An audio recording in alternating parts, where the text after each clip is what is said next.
And now we'll take a look at the past tenses, first focusing on the past simple tense.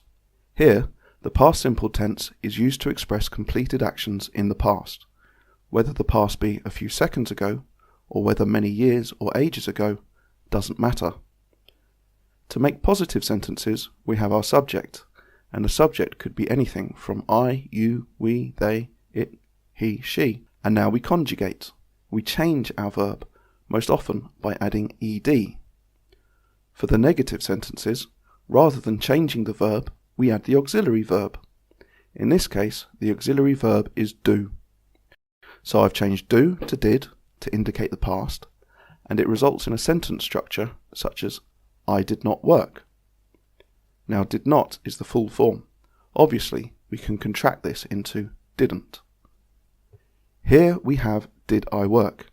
Again, you can see the inversion of the position of the auxiliary verb and the subject to help us create our question.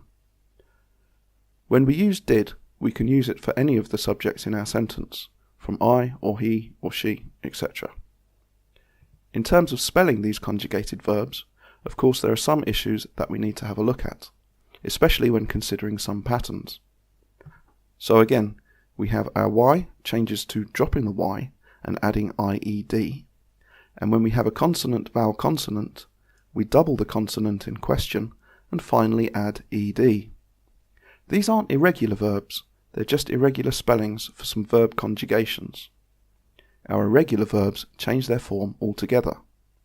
So a few examples would be changing to was or were, depending on the subject of the sentence, go to went, have to had, give to gave, write to wrote.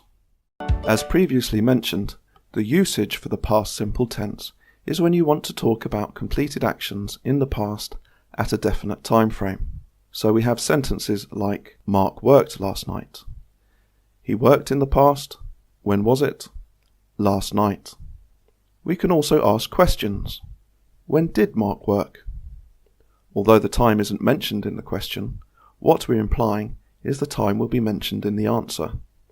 And by saying when did Mark work, we're indicating that it is in the past rather than saying when does Mark work, which would bring us back up into the present.